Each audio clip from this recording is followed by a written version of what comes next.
सत्संगत जी, प्यार से कहना धन्यवाद जी। एडिलेड के इस वेन्यू पे, थिएटर में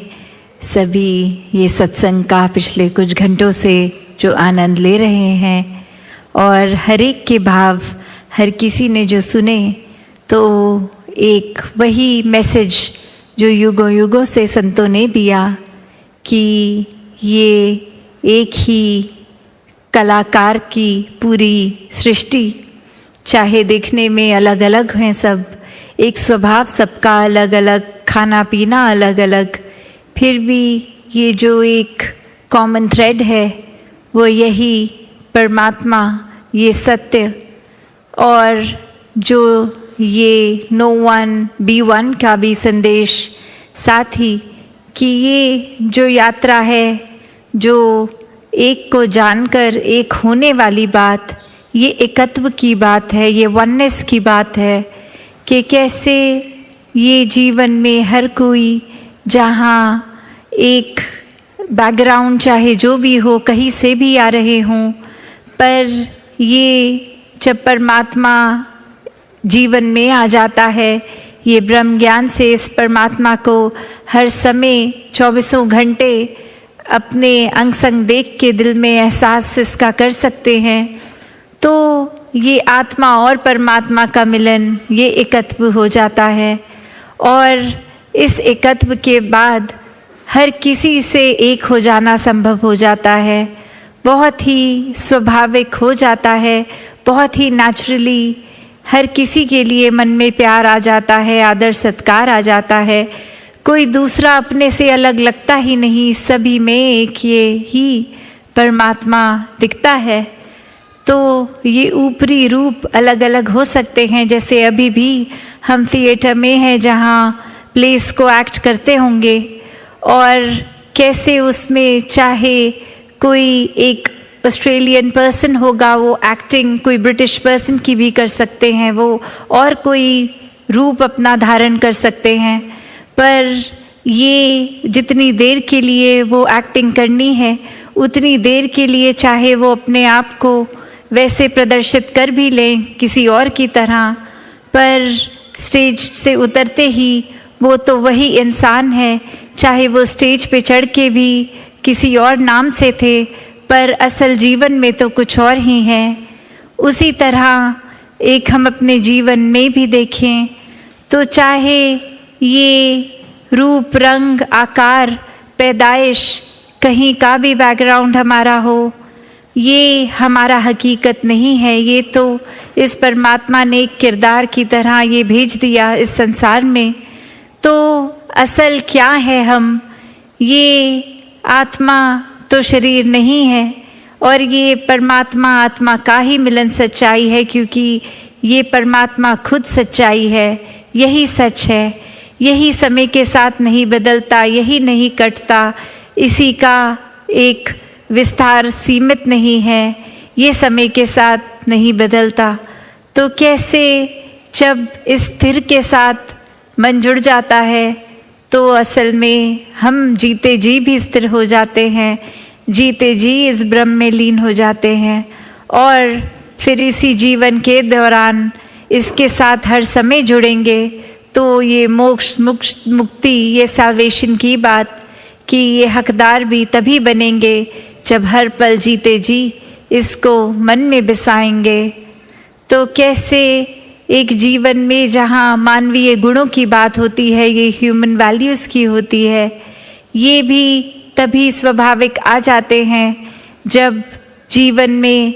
एक परमात्मा को इस कदर बसाया कि इसके साथ के जुड़ी हुई हर गुण हमारे जीवन में आ गए। ये जैसा असीम है, तो ऐसे ही हमने अपने मन को भी विशाल करना है, एक दूसरे से एक खटास के भाव, एक नफरत के भाव, तंगदिली में नहीं फंसना है।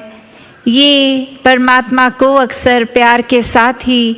बोलते हैं कि love is God and God is love. उसी तरह प्यार बन के हर किसी को हमने भी प्यार बांटना है। ऐसा कोई भी मानवीय गुण अगर हम देख लें, वो उत्पन्न इस परमात्मा से ही है, और जितना ज़्यादा ये आत्मा इस परमात्मा में लीन हो जाएगी, इसमें एकमिक हो जाएगी, उतना ही असल का इंसान हम बन के ये मनुष्य का तन मिला है, तो ऐसा ही जीवन भी जिएंगे।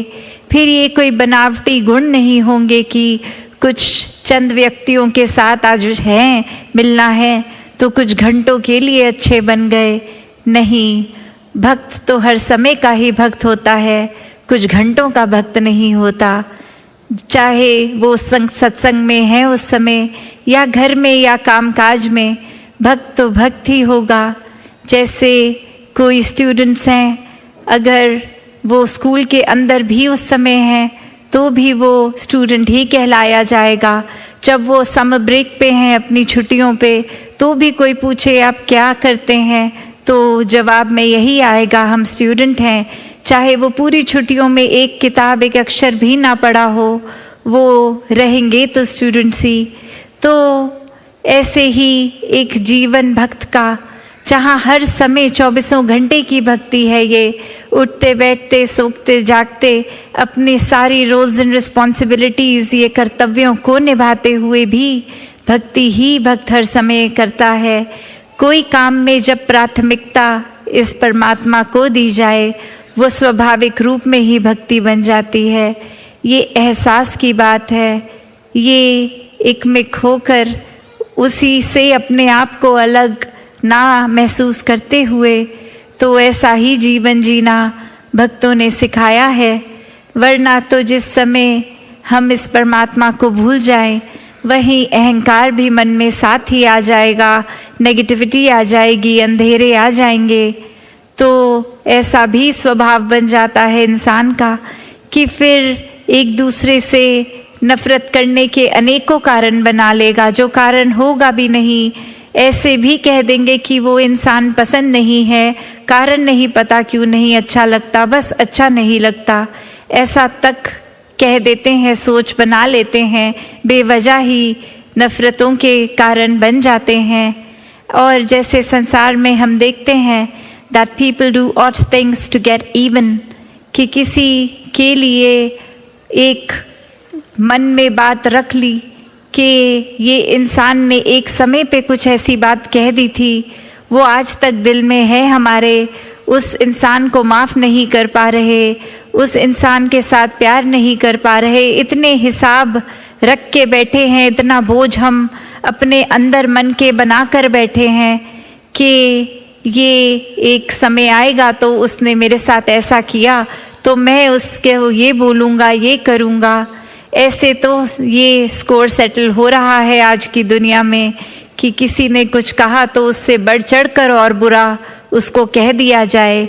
जबकि ये इंसान का किरदार तो इस परमात्मा ने प्रेम बना कर रखा है।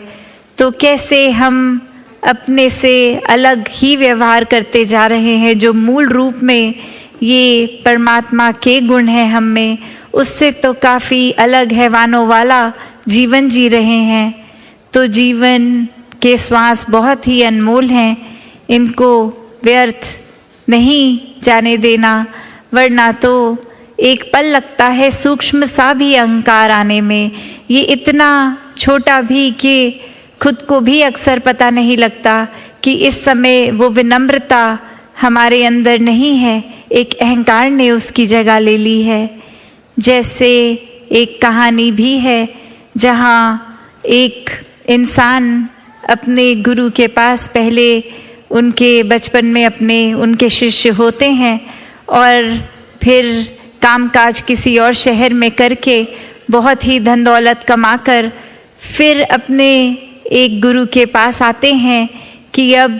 तो वो क्षमता आ गई है कि सेवा की जाए और कुछ दान दिया जाए। और फिर आते हैं और अब आके बहुत ही वो नामी उपाधि भी लग जाती है, तो दरवाजे पे जो खड़े होते हैं सेवादार, उनको नाम लिख के देते हैं अपना कि ये डॉक्टर, ये जो भी अपनी उपाधि लगाकर अपने नाम के साथ, और कहते हैं गुरुजी को दे दीजिए, वो जब ये नाम देखेंगे वो पहचान देंगे कि मैं ही हूँ और अंदर आने को कहेंगे। और वो सेवक जाकर गुरु को देता है, पर गुरु कहता है मैं नहीं जानता ये कौन है। और फिर यही बात कन्वे की जाती है। इस बार वो अपनी उपाधि हटा के सिर्फ नाम लिख कर देते हैं और अपने आप की ये गलती रियलाइज़ करके, और इस समय वो एंट्री मिल जाती है, गुरु आने देते हैं। और जब वो भेंट के लिए बहुत ये जो भी सामग्री लाए होते हैं वो रखते हैं, चाहे वो रखने के समय वो सामान से कोई भी आवाज़ नहीं आती, फिर भी गुरु ऐसा कहते हैं कि अगर रखना ही था, कुछ भेंट करना ही था, तो बहुत आराम से रखते, इतना शोर क्यों मचा के रख रहे हो। और अब वो व्यक्ति सोच में कि मैंने तो कोई शोर ही नहीं किया, बहुत आराम से। तो गुरु समझाते हैं कि ये अहंकार के शोर की बात है, कि ये कोई आस्था मन में ऐसी नहीं लेके आए हो कि कुछ एक समर्पित भाव से कि परमात्मा की दी गई दात है और इसको सेवा में लगाना है, पर ये दिखाने के लिए कि यहाँ किसी के पास और इतनी धन दौलत नहीं जितनी मेरी, तो उस भाव से रख रहे थे। तो ये भाव का शोर है, तो भावों का शोर नहीं, आराम से विनम्रता से रखना चाहिए था। और ऐसा फिर ये सीख उस शिष्य को मिलती है और उतने में ये ही भाव आता है मन में कि ये जीवन तो एक, हम जिसको अहंकार में रच लेते हैं कि हमारे शरीर में इतना बल है, हमारी बुद्धि इतनी तेज है, हमारा जीवन तो ऐसा है जैसा और किसी का होगा ही नहीं। तो बात वही कि इस कर्ता को हम भूल रहे हैं कि ये परमात्मा ने ही सब कुछ दिया है। एक कस्टोडियन की तरह हमारे को ये कुछ साल मिले हैं शरीर की तरह लिए, और इसको सिर्फ सदुपयोग में ही लगाएं। अगर शरीर का बल है तो किसी को गिराने में नहीं, किसी को उठाने में वो बल का इस्तेमाल हो। एक अगर दिमाग भी तेज है तो चतुर चालाकियों में एक ना जलते हुए एक अपनी बुद्धि को भी सदुपयोग में लाएं। ये किस तरह से पूरे संसार का भला हो सकता है, ऐसे में लगाएं। ऐसे अनेकों पहलू जो भी हम देखें, हर एक के पीछे ये दातार ही है जो देने वाला है। बस मन को काबू हमने करना है, क्योंकि अक्सर चालाकी में हम ऐसा भी कर देते हैं कि हमारे अंदर अगर कोई नेगेटिव भाव आ रहे हैं, कोई चालाकियाँ आ रही हैं, तो भी तो परमात्मा ही ला रहा है वो ख्याल भी। तो बात वही कि यहाँ फिर हम समर्पित भाव ही नहीं रख रहे, यहाँ तो सिर्फ एक ऐसी ढाल बना के बैठे हैं कि हम कुछ भी गलत कर लें और नाम इस परमात्मा का लगा देंगे। तो बात वही कि जीवन में अपने हर किसी ने इस परमात्मा से जुड़ना तो है, पर सही कारण से, कोई लालच से नहीं, कोई इस वजह से नहीं कि परमात्मा से जुड़ेंगे तो उसके बदले जीवन संवर जाएगा, जीवन में उपलब्धियां आ जाएंगी, धन दौलत आ जाएगा, शरीर ठीक रहेगा। पर इसलिए जुड़ना है क्योंकि ये परमात्मा ही जुड़ने लायक है। बाकी सब माया संसार की क्षण भंगुर, इसने आज नहीं तो कल रूप बदलना है, चले जाना है। सिर्फ परमात्मा ही कायम दायम टिकने वाला। तो ऐसा ही एक ठहराव वाला जीवन, सहज जीवन हर कोई जीता जाए।